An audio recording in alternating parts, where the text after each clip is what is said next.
Kung meron man tayong dapat kaawaan, iyon ay ang milyon-milyon nating mga kababayan na paulit-ulit na nagiging biktima ng palagiang pagbaha.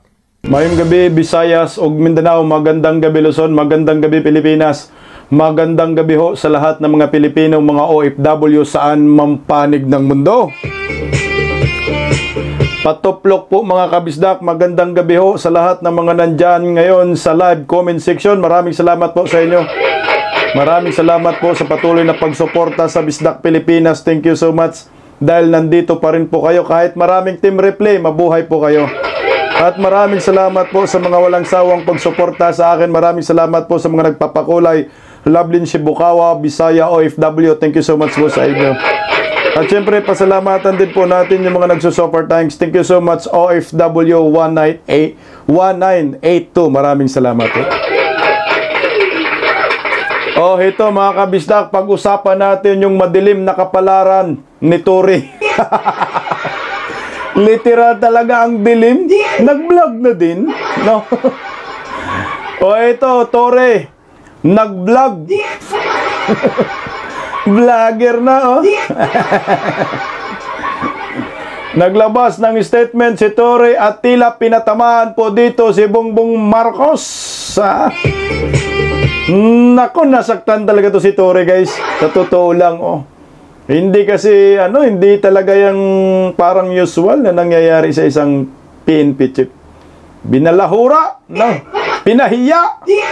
Binastos ng gobyernong Marcos ang pagkapulis ni Tory. Kaya hayan, itim na itim. Oh, ito, may bagong isiniwalat si Mayor Magalong, bilyunis.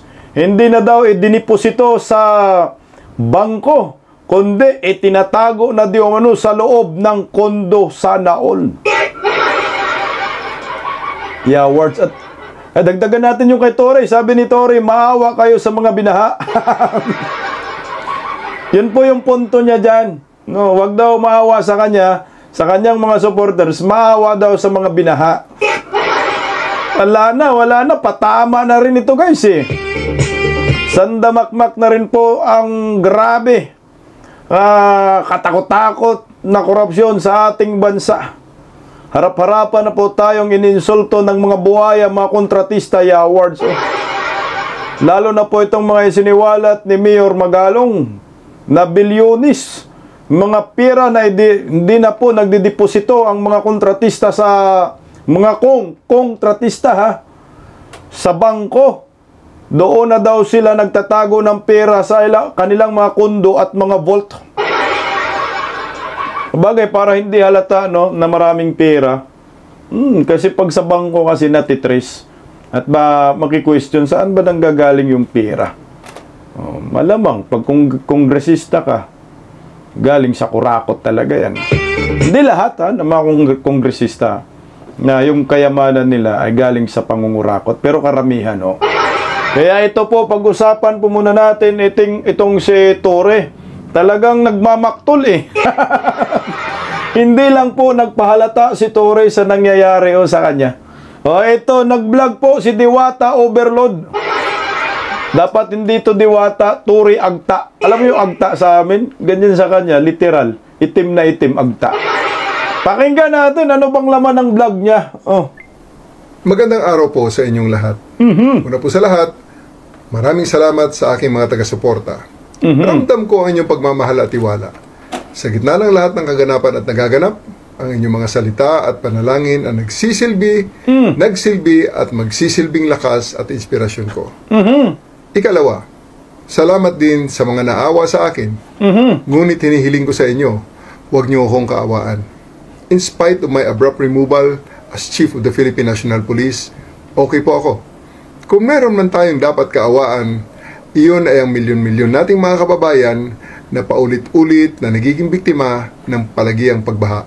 Sila ang tunay na nangangailangan ng tulong at kalinga sa panahon ngayon, sapagkat hindi naman sila ang dapat laging nagdudusa at naghihirap tuwing tagulan. Ikatlo, hey! Ayan, oh! Wag daw kayo maawa. Sa kanya, hindi naman talaga kami naawa sa'yo, sir. Lalong hindi kami supporters mo, sir. Pero ang dilim talaga, sir, ha? Wala bang ilaw? Maglagay ka naman ng ilaw. Ikaw naman talaga, eh. Sir, total, vlogger, pansin ko hindi ka nagbihis, ha? Yan pa rin yung damit niya, yung nagpa-interview siya doon sa opisina ni Dilima. Magbihis ka. Ilaw ba? Para kita yung mukha mo, sir. Tandaan mo, sir, ha? Sinabi mo na basta lahat ng adik ay pangit. Para hindi tayo mahilira doon, sir. Award talaga. Ayusin. Yung ilaw. Bili ka ng ilaw, lighting konti, liwanag. Yung kita yung pagmumukha mo, ni Malo. O ito, mga kabisdak, huwag daw sa kanya maawa. Maawa daw sa mga Pilipino na laging binabaha, biktima ng baha. Tama ka dyan. Pinatamaan mo yung amo mo dyan. Alam mo si Torre, no? Hindi niya talaga maitago na dismayado siya. Yung statement niya na iyan, sa tingin nyo ba hindi tinatamaan ang Marcos admin dyan? Tinatamaan. Kasi sinisisi mo yung gobyernong Marcos sa nangyayaring baha. Tama dyan, Torre. Kailangan mo talagang sisihin. Kasi kung hindi mo sisihin itong gobyernong Marcos, at baka sisihin mo ang Duterte, buang ka na talaga. No? Ang dapat na sisihin talaga at ang dapat kaawaan, ang sisihin ay yung mga buhaya sa gobyerno. Yung amo mo, yun ang dapat na sisihin. Dahil yung amo mo ang dahilan kung bakit nagkaroon ng walang tigil na pagbaha sa bansang Pilipinas, hindi lang piling lugar ang binabaha ngayon, ha, kundi buong Pilipinas na po ang binabaha under Marcos admin. Na tama ka, sir, ang kaawaan ay yung mga Pilipinong biktima ng mga pagbaha. Ayan na, nagpasalamat siya sa mga supporters niya, no? Mga dilawan, pinklawan. Ako sa akin mukhang, wala na, dahan-dahan na si Torre. Pang politician na yung datingan niya dyan. Kasi, para ka makakuha kasi ng atensyon, para ka makakuha ng mga supporter, siyempre, kailangan ipakita mo sa kanila, kunyari, ikaw ay nasasaktan, na binaha sila, no? Pero hindi mo alam, Torre, ang sisihin talaga natin dito, yung nakaupo sa Palacio de Polvoron. Tama yun, sir. Sisihin nating lahat. Kahit ito ay patama, pasaring, masakit pa rin yan sa mga bobonistang, tanganistang, loyalista ni Agba. Kasi, tinitwist natin ngayon dito sa Bisdak Pilipinas, yung sinasabi ni Torre, napaka-plastic naman ng mga nasa gobyerno kung hindi kayo tinamaan sa sinasabi ni Torre. Anong sabi ni Torre? Kaawaan nyo po yung palaging binabaha, biktima ng mga buhaya. Ito ho, yung tunay dyan. Sino bang pinatamaan ni Torre? Alaka naman ako dyan. Oh? Lahat ng kalyado ni Bongbong sa Kongreso, pinatamaan ni Torre yan. Sige nga, tuloy oh. Inuulit ko na wala akong sama ng loob sa ating Pangulo. Nauunawaan ko na kailangan niyang gumawa ng mga mabibigat na desisyon.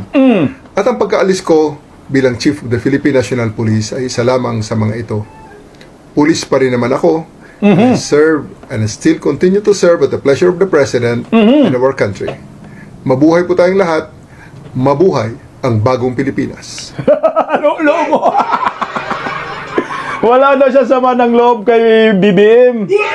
Kasi ginawa lang laman daw niya yon ang lahat, no? Sir, talaga naman, sir, halatang halata ka sa video mo, sir. Itim na itim, sir, Wala kang sama ng loob, no? Hindi sana nagpasalamat ka. Narinig nyo ba nagpasalamat siya kay BBM? Wala. Saan siya nagpasalamat? Sa kanyang mga supporters. Pero sa kanya, sa kay Bongbong na nag-appoint sa kanya at nagiging tuta siya, hindi siya nagpasalamat. Anong ginawa niya? Pinatamaan niya yung issue sa baha. Huling-huli ka na, sir. Alam mo, masakit talaga yung nangyayari sa kanya. Promise. Kahit nagkukubli ka, Torre, sabihin mo, hindi ka nasaktan, na hindi ka na nga nagpasalamat kay Bongbong dapat nagpasalamat ka. Kasi ang totoo, ang tunay, nasaktan ka, sir. Huwag mong itago yan, sir. Mabubuang ka dyan, sir. ilabas mo yan. Magalit ka! Sino bang Poncio Pilato na hindi ka magagalit sa ginawa ko sa'yo? Alam namin galit ka, sir. Ayaw mo lang ilabas. Ikaw rin. Baka sa mental hospital lang dala sa'yo eh. Sa bagay, ito, nakalib na daw siya. Ito, nilinaw po ng pamunuan ng PNP. Kung ano po ang posisyon na ngayon ni Torre. Wala guys, pakinggan natin yung PNP dito. Opo, tama po yun. Una po lilinawin natin. Officially po, ang unit po ng dating PNP ni Torre ay sa PIHAW. Hindi po sa Office of the PNP. Bagamat una pong nabalita na leader sa Office of the PNP, nasa PIHAW siya. So officially, noong August 27, ang unit niya po ay ang PIHAW ng DPRM. Siya po ay nag-apply ng leave na nagsisimula po ng August 28 at magtatapos po ito sa September 29. So halos isang buwan po. Ginamit po niya yung kanyang leave na mandatory, special privilege leave at yung kanyang pong service leave. Kausap ko po ang ating director po ng DPRM kanina. Sinabi po niya dahil sa PIHAW na po ang unit ng ating PNP, yung level po ng approval, bagamat in-inform niya po sa Chief PNP ngayon, ang level po ng approval kapag ka po ikaw ay under ng PIHAW o DPRM, isa level lang po ng director ng DPRM. Kawawa ka, Tori. So, nasa PIHAW ka. So, ngayon yung mga under mo noon, under ka na. Yung PIHAW kasi, yan doon po nilalagay yung may mga kasong pulis. Ito po yung, doon ka magre-report. Kasi, meron na akong, meron na akong kamag-anak napunta dyan sa PIHAW. Nag-duty siya sa krame, no? Pero sa PIHAW, nagre-report ka lagi-lagi, pero wala kang kwentang pulis. Maghintay ka, anong gagawin sa'yo? Ang tawag ng PIHAW ay Personnel Holding Accountability Unit. Yun yung unit mo.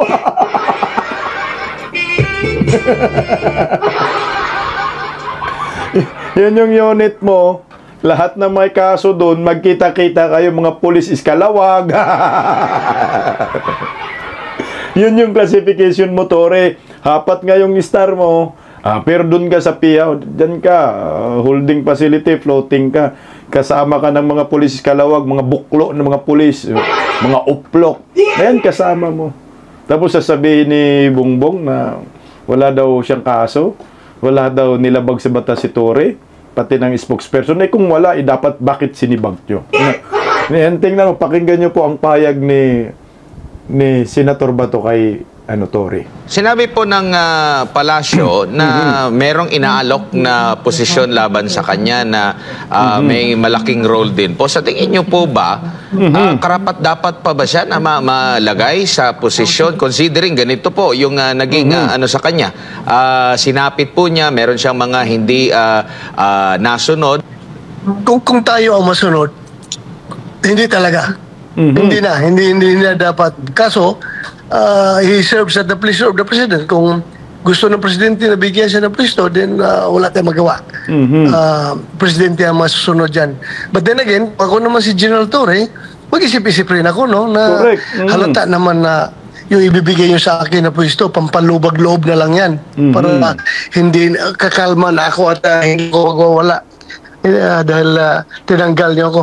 Kung pinagkatiwalaan niyo ako, kung talagang appreciate niyo yung ginawa ko, alam naman niyo na yun ang ina-aspire ko. Kaya nga sinusunod ko yung mga order niyo dahil ina-aspire ko yung position na maging chief PNP. Bakit niyo ako tinanggal dyan? Tama. So halata na papalubag loob na lang yung ibibigay yung pwesto sa akin. That's parang afterthought lang yan. After the fact. Correct. Common sense lang yan, Tore. No? Common sense lang talaga. Bakit ka bibigyan ng pwesto? Anong purpose? Kasi nga, pampalubag loob dahil nga pinagkaisahan ka. At meron kang ginawa kay Bongbong na hindi pwedeng maitanggi ni Bongbong na malaki ang sakripisyo mo na pati mga kababayan mo taga Mindanao galit sa'yo. Pampalubag loob. Tama yung advice ni Senator Bato. Huwag mo nang tanggapin. Pag tatanggapin mo yan, parang yung prinsipyo mo, ay pinakain mo na lang sa pusa at aso. Wala. Naturingan kang pulis. Ang personalidad pa naman niya, parang ang galing-galing, di ba? Wala yan. Isang kahihiyan po yan pag tinanggap mo yung offer. Anong offer niya? Magiging corruption czar daw sa DPWH. Los. Tapos ikaw, dati kang Philippine National Police, chief ka, sinibak ka eh. No? Kasi isipin mo bakit mo bibigyan ito ng pwesto si Torre? Kung matinong gobyerno meron ang Marcos, bakit mo bibigyan ng pwesto si Torre? Alam mo naman nga, sinibak mo siya dahil may mali sa kanyang ginawa, sa kanyang tungkulin. Tapos ngayon, bibigyan po ng ibang pwesto. Ang tanga naman natin, no? Parang ikaw, empleyado, sinibak mo yung tao, sibakin kita kasi may ginawa kang hindi maganda. Pagkatapos magsibak, hanapan kita ng ibang posisyon, magtrabaho ka pa rin sa akin. Ang tanga ng employer, no? Pakinggan natin si Senator Idol Robin Padilla. Ako kasi nalalaliman ako dyan sa nangyari kay General Torre. Kasi napaka-tapat niya sa administrasyon. Yung mga ganitong pangyayari, mag-iisip ka. Correct. Maraming tao ang nag-iisip kung ano ba talaga yung nangyari. Kasi parang biglaan yata. Ganun talaga ang mga ganap. Ang akin lang masasabi dyan ay talagang walang permanente dito sa buhay natin. Walang forever, Torre. Pero yung vlog ni Torre ngayon, pang politiko-politiko yung dating, no?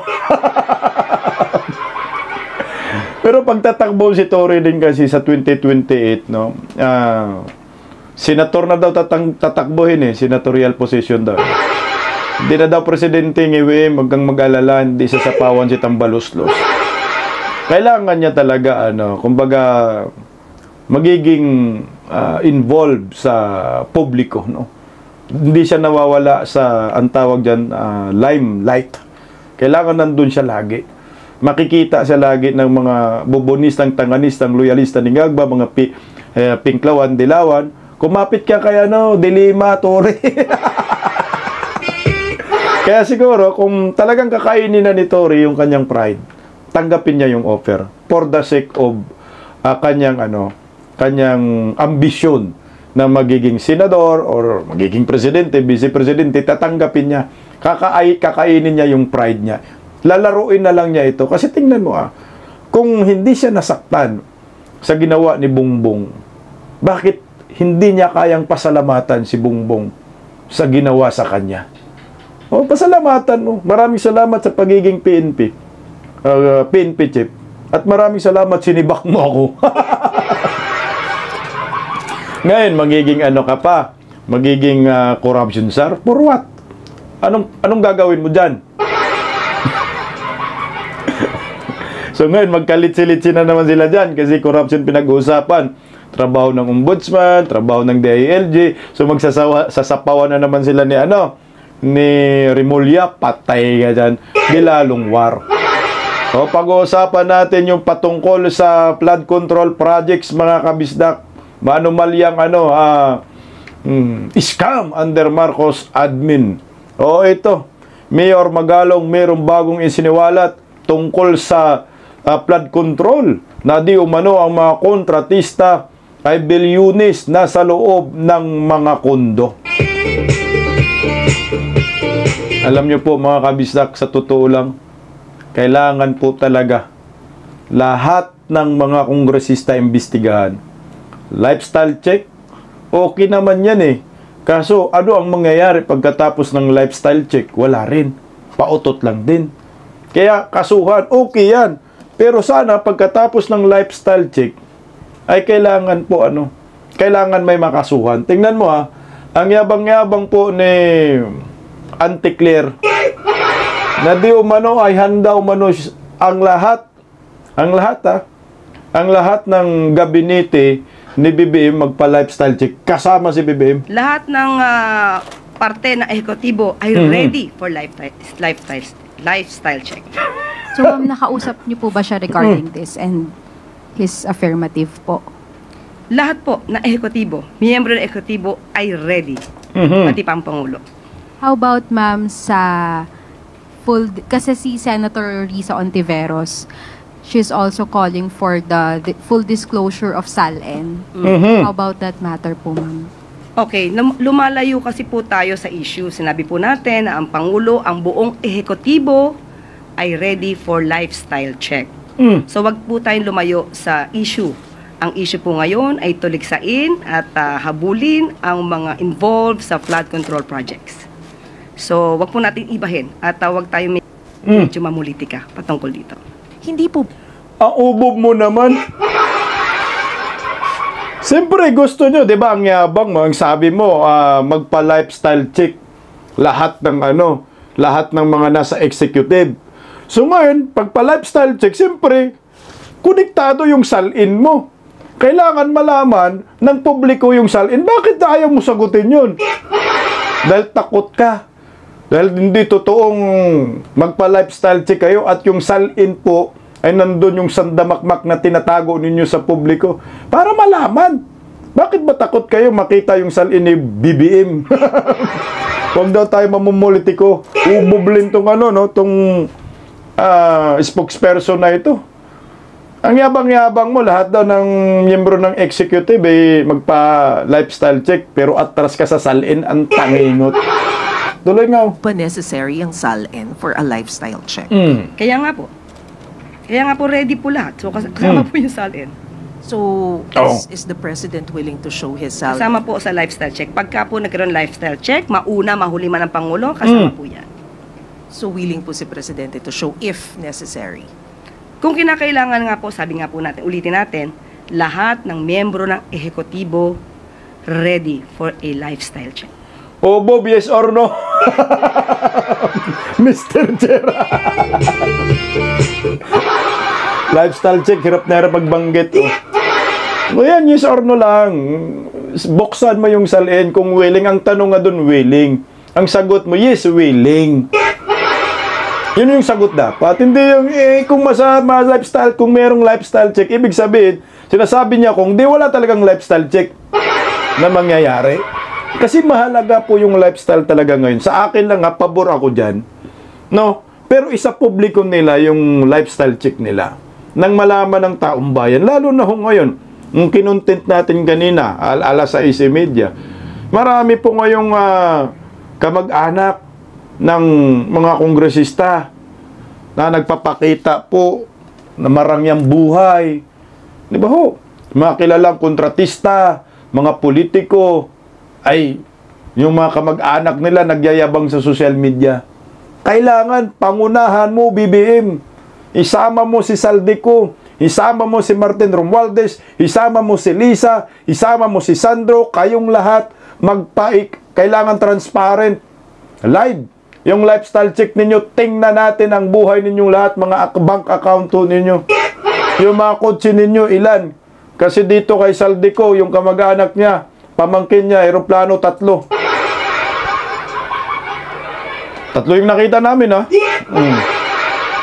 O, ito, pakinggan natin itong sinabi ni Mayor Magalong kung pabor ba siya dito sa lifestyle check. Pakinggan natin, mga kabista ko.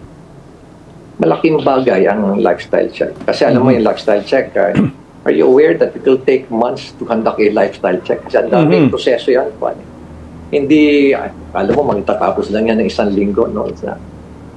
What I mean is personal, intensive. Kailangan mo na maraming tao to conduct a lifestyle check. Kasi iba-iba sa bangko, pupunta ka rin sa mga panila. Bahay.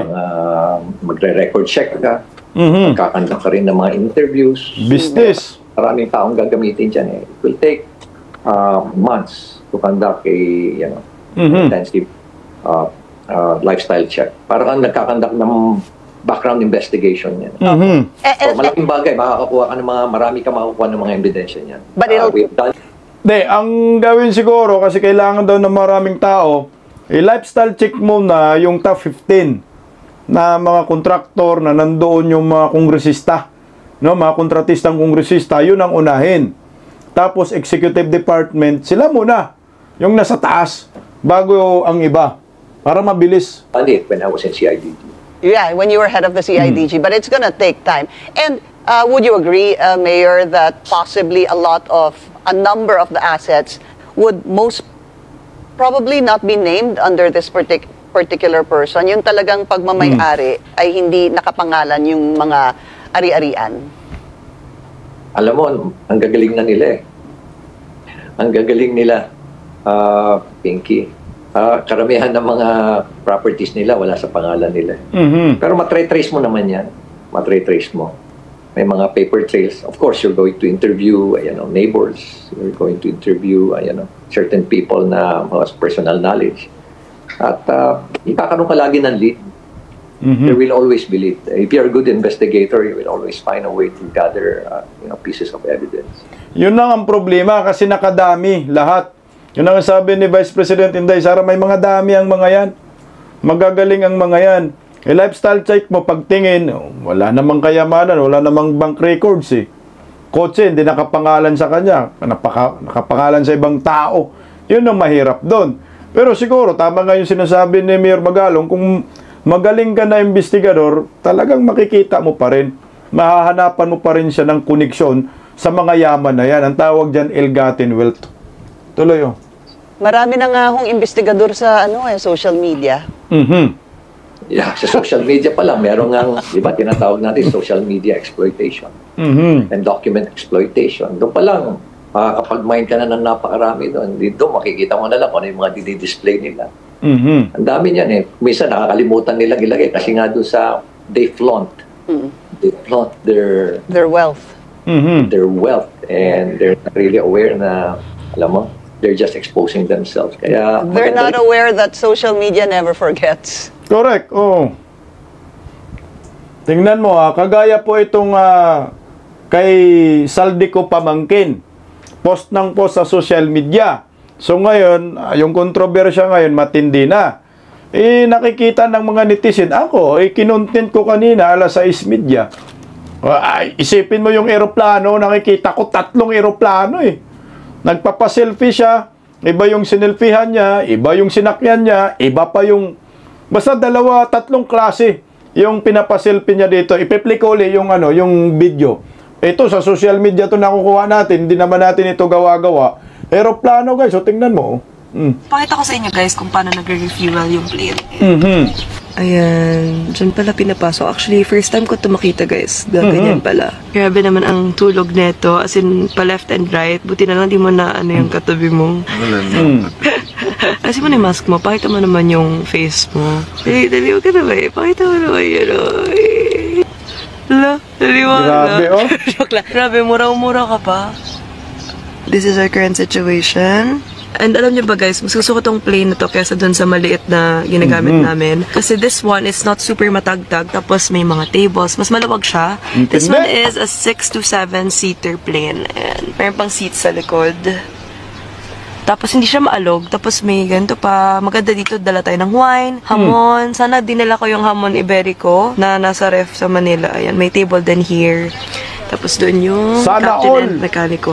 So, andito na aking family. Ayan o, magpamilya sakay talaga sila. Aeroplano, ginagawang taxi. Wala si Ditch. Hindi no, yung aeroplano sa kanila, taxi lang ang value sa atin. Tingnan mo sila, walang ka-traffic. Uuwi sila sa bahay nila, mag-aeroplano. O, tingnan mo, galing Maynila. Saan tayo pupunta? Punta tayo Batangas, aeroplano tayo. Saan ba tayo pupunta? Sa Bicol. O, tara, aeroplano, uwi na tayo. Tayo, taxi lang ha. Bus tayo, bus. Ayan. Ganun po katindi ngayon yung mga kontratista. Kongresista na, kung kontratista pa.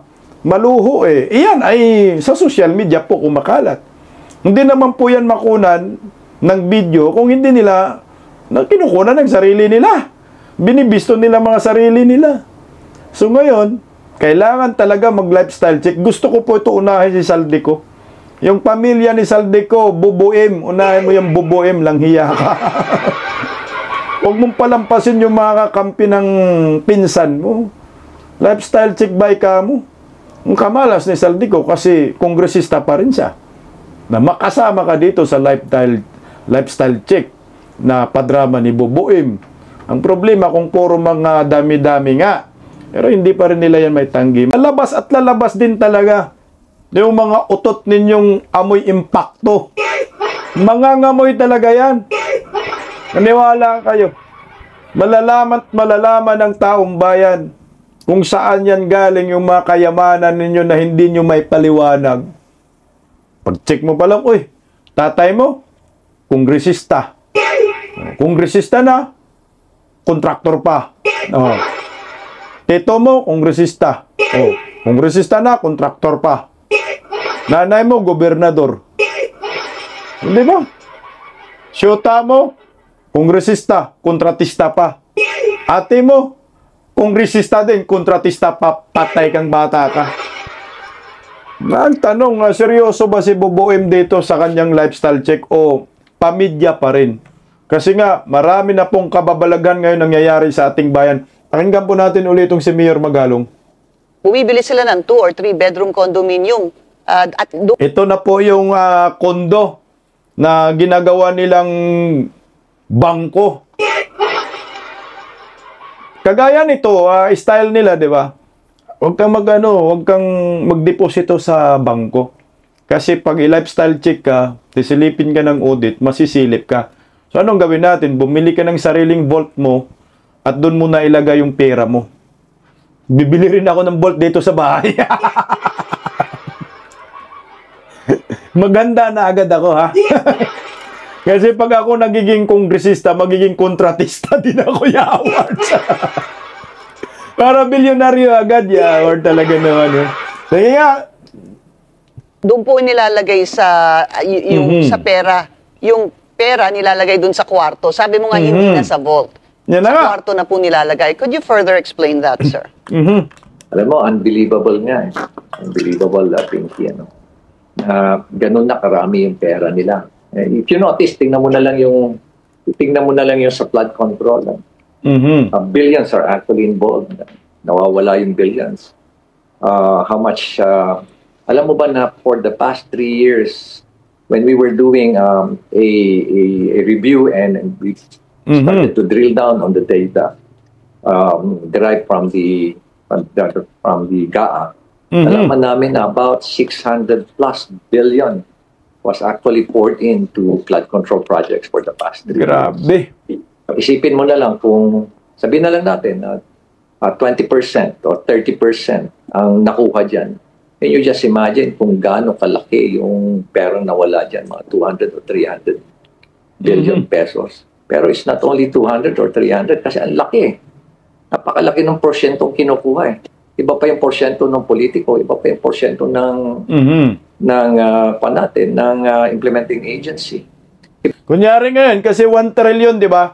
Yung sinasabi 1 trillion. So sa 1 trillion, 20% lang mapupunta sa proyekto, di ba? 20%, so yung 200 trillion, doon lang mapupunta sa sa proyekto. So yung 800 trillion, 800 trillion, hirap-hirap na tayo dito. Sa 1 trillion na lang tayo. Sa 1 trillion, so 20% mapupunta sa proyekto. 80% mapupunta sa pangungurakot. So kung 20% ng 1 trillion ay 200 billion. So 200 billion, yan sa proyekto. So ngayon, yung 800 billion, hati-hati ang mga buhaya. Mantakin mo yung 800 billion na yan, saan nila dinideposit yan? Ayan, sa kondo daw. My God, Iba pa yung binibigay sa mga losing leaders. Kumbaga parang rig lahat na eh. Iba pa yung binibigay sa mga inspecting engineers. So makita mo talagang napakalaki nung nawawala dun sa pera. So hindi bihira lang. And so kung titingnan mo billions of pesos ang nawawala o kaya naibubusa ng mga purak na politiko. Exactly. So that's why when you're talking about 1 billion pesos at in-stock mo yan, stock mo yan at 1,000 pesos, that's about 5 feet by 5 feet by 4 feet. Are you aware that if you're stealing 1 billion pesos a year, you're stealing 2.7 million a day? Magkano yung kinikita ng mga taxi driver dyan? 700 pesos, mga jeepney driver. Yung mga vendors, 400 pesos. Nagbabayad tayo ng habang sila, hindi na. ninakaw na nga nila, billions of pesos, wala pang tax. Kaya nakakalula talaga. Kaya talagang namang pababayaan lang natin, tatahimik na lang ba tayo? And this is people's money. And this money also came from the taxes that we pay. Exactly. Dapat makialam tayo dyan. Hindi yung sarili na akala mo, they treat it as their own money. We're not going to allow it. Alam mo, just to give you an idea, yung binabanggit ko na sa Surumbol, meron isang third-party provider na lasing yung congressman, tapos nag-usap sila. O yan. Maya-maya, nagyabang yung congressman isinama niya yung provider niya doon sa kwarto. Nagulat yung provider dahil talagang napakalaki pala nung pera pala na nandun. Sabi niya, first time ko sir nakita ng pera talaga sa isang kwarto. Napakarami pala. Sabi niya, nalula ako. Sabi niya. At binanggit sa akin na ganyan-ganyan din lahat ng mga ang ginagawa ng ibang mga kasamahan niya, colleagues niya sa House of Representatives. And grabe, no? Antindi, no? So ilang mga kongresista ang mayroong ganyang mga vault sa kanilang kondo na puno ng pera? Puta, nalasing daw eh. Nasingin na lang natin lahat ng kongresista. Kailangan nandun ako doon, magla-live ako. Kung, tara na kung, uwi ka na tong, lasing ka na kung. Tapos dalhin tayo sa mga kwarto nila, puta, malulula ka sa kwarta pala. Nasa vault. Hindi ho nag-deposit ng pera sa bangko. Tayong mga ordinaryong Filipino, nasa vault, nasa vault. Hindi pala sa vault. Tayong mga ordinaryong Pilipino, nasa wallet. Minsan butas pa yung wallet natin. Kasi wala namang ilagay sa wallet. At yung iba naman nakangat-angat kunti na sa bangko, dinideposito. No? Pero sila, may sarili silang bangko. Nasa kondo pa lang, magkano na yun? Milyon-milyon. Sa kondo. Eh siyempre, pag nandun yung pera mo sa kondo, ilan yung security guard sa kondo mo? Kasi may sarili kang bangko. Pero yung pera na yan, ay pera ng taong bayan, pera galing sa mga magsasaka, pera sa magtataho, jeepney driver, lahat mangingisda, lahat mga ordinaryong manggagawa. Pati kayo, mga OFW, pera ninyo yan. Yung pera na yan ay galing sa lahat ng pawis, dugot pawis ng mga Pilipino na araw-araw nagtatrabaho. Pero sila, ang sarap ng buhay nila. Kubra lang ng kubra sila. Kuha lang ng kuha ng pera. Ang kakapal ng mga mukha nila. Sarap na sindihan ng kandila, no? Hoy, Salde ko, mahiya ka naman. Kapal ng mukha mo. Ganun din yung mga natatanggap kong mga information na papadala rin sa akin from people also inside the House of Representatives. Meron nga akong congressman na kausap, sabi nga niya, alam mo, Mayor, nakakaya na rito sa mga colleagues ko. Garapala na. They're no longer using cash vote.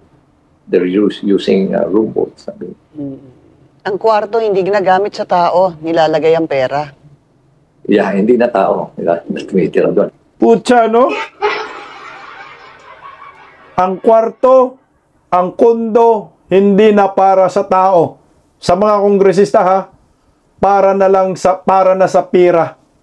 Kasi marami nang ninakaw na pera sa kaba ng bayan, hindi na magkasya sa bank account, sasabog na. Kung, baka naman. Bigyan mo rin ako kung ng vault kong dito kung, oh.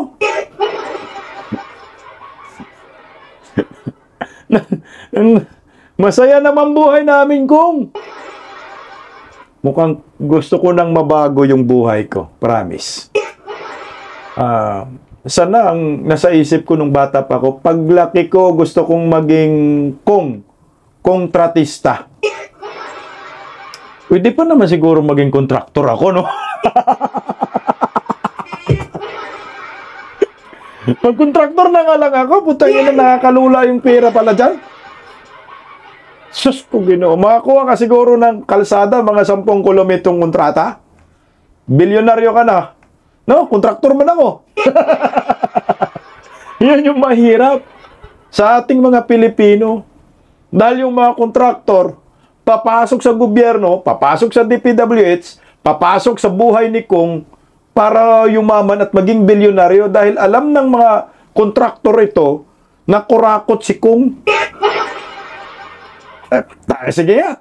Sino bang kontraktor na hindi kurakot? Sampaling ko kayo eh. Lahat ng kontraktor, basta nasa gobyerno nakakuha ng kontrata, mga kurakot kayo, los-los nyo. Wala nga bakal yung flood control ninyo, nimal kayo. Wala nga. Hindi na po tinutulugan ng tao, tinutulugan ng pera. Ayan ang masakit. Sobrang dami. And they usually buy expensive condo units. Condo units. 3-bedroom, 4-bedroom. Kasi magaganda yung condo na security, security service doon. Alam mo, yung mga informant natin, takot na takot eh. Alam mo, hindi yung mga format natin, hindi basta-basta nagpapakita, takot na takot na umarap sa akin, makipagkita sa akin.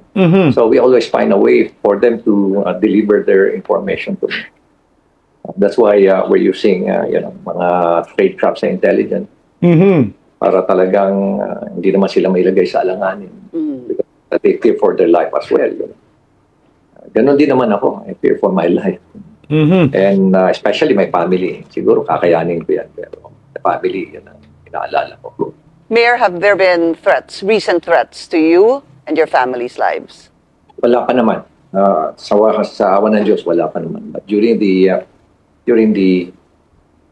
elections, my threat level was elevated to high because there was an intelligence report na nagpadala sa akin yung isang no less na si Secretary Allen, former Secretary Allen Kapuyan. Mentioned to me na nag-text siya sa akin. Sabi niya, sir, ingat po kayo, mukhang positive po yung threats. And this will not stop you, of course, no, Mayor, to reveal all that you know in the House or Senate hearings. Never. Will not stop me at all. And I'm ready to face them. Pangalanan mo na ko. Invitation, as I mentioned. Sa bagay kasi hindi namang basta-basta kasi yung parang magpangalan ka lang na ba ng tao ba, no? Pero kung may ebidensya ka, mas maganda siguro, kasuhan na lang kung, akala ko si Kung ito, Mayor pa yun, Yor! Yor! Kung ako ng Kung, oh. Hindi na pa ba ako Kung ng Kung? Mukhang kongresista rin kasi ang estilo, eh.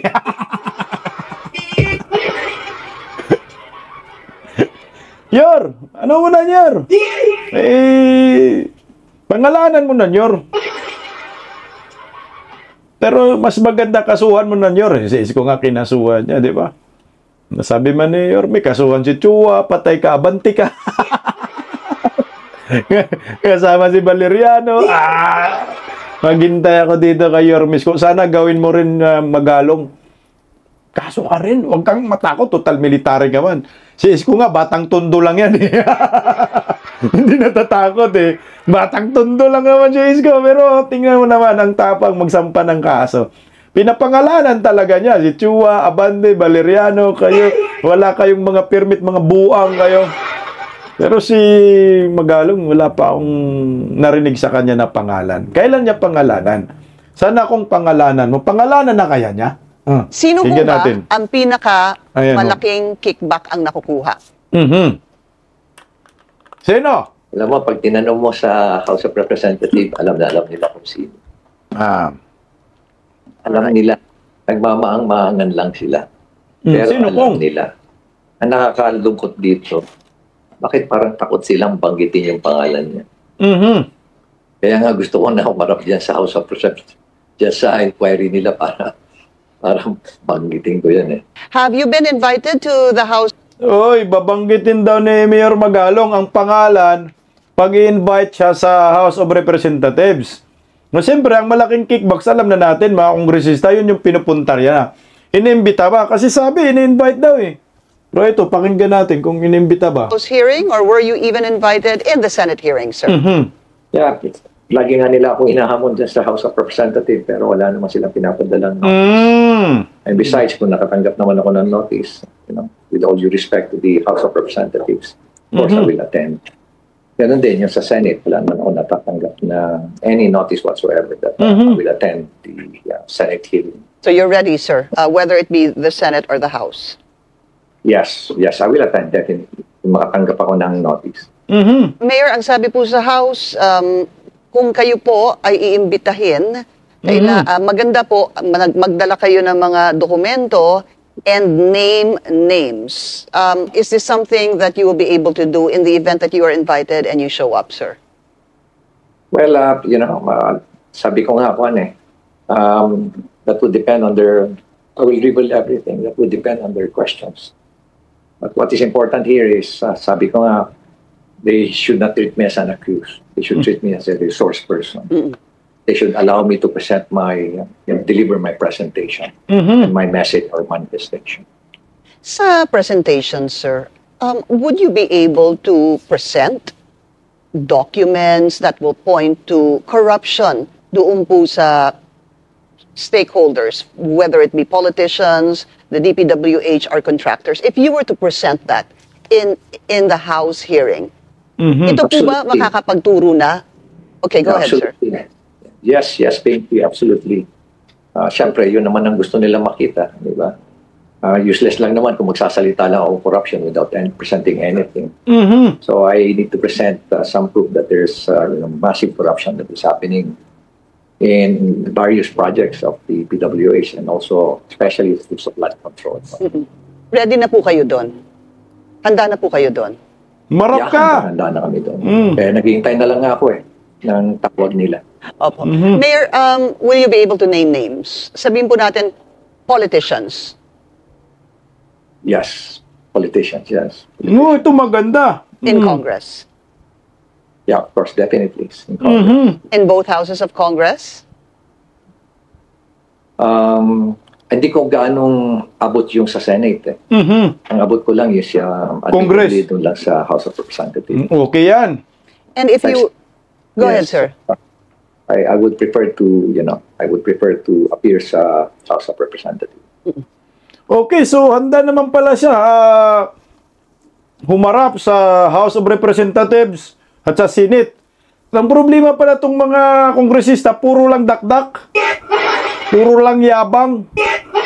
Magpadala kayo ho ng imbitasyon dito kay Mayor Magalong para pangalanan kayo sa hearing. At maganda siguro kay Senator Marcolita din. Sin, padalhan mo na ng imbitasyon, Sin. Sa September 1, di ba? September 1, dahil handang-handa na si Mayor Magalong, isiwalat lahat total. Sabi naman ni Mayor Magalong, wala naman akong nakikita sa Senado. Nandito sa Kongreso lahat. Nakikita niya mga buhaya na kurubata na nagmamalinis. Akala mo sila'y matino. Yung pala mga siraulo, mga loko-loko. O, ayan naman pala eh. Handang-handa na ba? Grabe, nakakaabang eh, no? Abangan natin, kailan ba? Kung invite siya sa Senate hearing, di September 1 na. Formal, mahabol pa naman. Ano bang araw ngayon? Sus, Biyernes na, no? Matapos Sabado na bukas. Sana mapadala na si Mayor Magalong para mapangalanan ni Mayor Magalong lahat ng mga kontratistang, mga kongresista na nagbalahura sa pundo ng bayan. Lalo na yung pamilyang ko. Yung pamilyang ko talaga, grabe yan. Magkapatid pala yung mga yan. Magkamag-anak, puro kongresista. Yung anak, kongresista. Sus ko, Ginoo. Hindi ba nahiya tong mga to? Mga kontratista lahat. May mga construction company. Yan yung una dapat na imbestigahan. Yan yung unang pangalanan mo. Mayor Magalong. Nako, sabog ang buhay nila dito. Sira ang buhay nila dito. Pag nagpangalan na si Mayor Magalong, panigurado ho. Nako, iyak ang mga bugok. Sana, Mayor Magalong, aasahan namin yan. Total, kasi minsan, tumatabang din tayo kay Mayor Magalong, no? Kasi dumidikit kay Ngiwim. Pag ka na masyadong didikit, Mayor Magalong, wag mo nang tanggapin yung DPWH Secretary, hindi mo na kailangan yan. Maniwala ka sa akin, Mayor Magalong. Sumama ka lang sa direksyon ng mga Duterte diehard supporters. Sa direksyon ni Tatay Digong, sa direksyon ng mga Duterte, Inday Sara, maniwala ka. Kung gusto mong maging senador ka. Dahil napatunayan na po namin yan, midterm election. Lahat, sulit kami. Tingnan mo, anong nangyayari sa Diretso Inodoro kung hindi pa nandaya ang mga buang eh. No? Kung hindi pa gumawa ng magic sarap si George. Wala sila, zero sila. Gumawa lang ng magic sarap. Tingnan mo yung Duterte Youth, landslide. Pero ito, pinipersonal at ginagago ni ng Comelec. Pakinggan muna natin ito mga kabisdak tungkol sa Duterte Youth, pambihira, 3 upuan po ito. Maging na sana. Teka lang, meron ba akong ito, pakinggan natin guys. The Commission on Elections cancels the registration of the Duterte Youth Party list. In a 12-page document, the Comelec on-bank upheld the decision of its second division, citing Duterte Youth's lack of registration requirements. The group supposedly won 3 seats in the 20th Congress, but their proclamation was suspended due to a pending petition. May still elevate the case to the Supreme Court. Ayan na po, tinuluyan ni George, budlat ang mata. 3 set sana yan sa Kongreso. Ilaban nyo yan. Cardima, Duterte Youth, binuto kayo, 2 milyon, more than 2 milyon. Ilaban nyo po yun. Dahil karapat-dapat po kayo. Umakyat kayo sa korte. Sana rin yung mga supporters ng Duterte Youth, sumuporta po kayo. Kung kailangan, mag-rally kayo. Magprotesta kayo sa harapan ng Comelec. Dahil maliwanag pa po sa sikat ng araw na pupolitika itong Duterte Youth. Anyway, good luck po sa bansang ito na puno ng mga buhaya. Nablaw ka na ako. Pakinggan mo muna natin si Hardy Kaligtan para sa isang magandang awitin para po sa ating lahat. Bisdak Pilipinas, God first. Pagising sa umaga, tanghali at gabi, nakikita ko ang post niya, ang hapdi. Paano nga ba to? Di ako makatanggi. Watch ko na lang at isipin ng mabuti. Bisdak Pilipinas.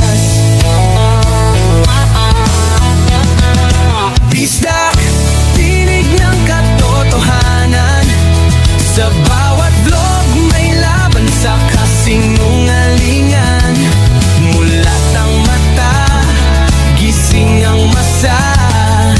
Bisdak Pilipinas, para sa bayan, gumigising sa diwa. Sa likod ng kamera, tapang ang dala, walang sinasanto kung mali ang gawa. Hinay-hinay, pero palaban. Boses ng tao sa digital na labanan. Bisdak, tinig ng katotohanan. Sa bawat vlog may laban sa kasinungalingan. Mulat ang mata, gising ang masa. Bisdak Pilipinas, para sa bayan, gumigising sa diwa.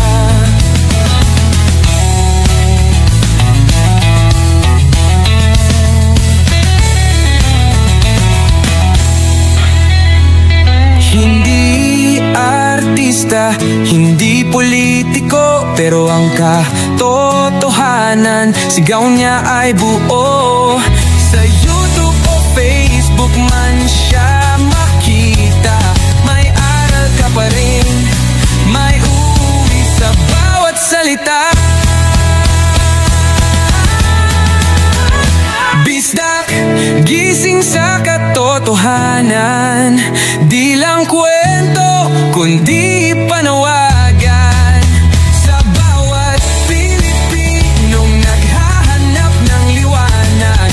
Bisdak Pilipinas, kasama sa pagbangon ng bayan.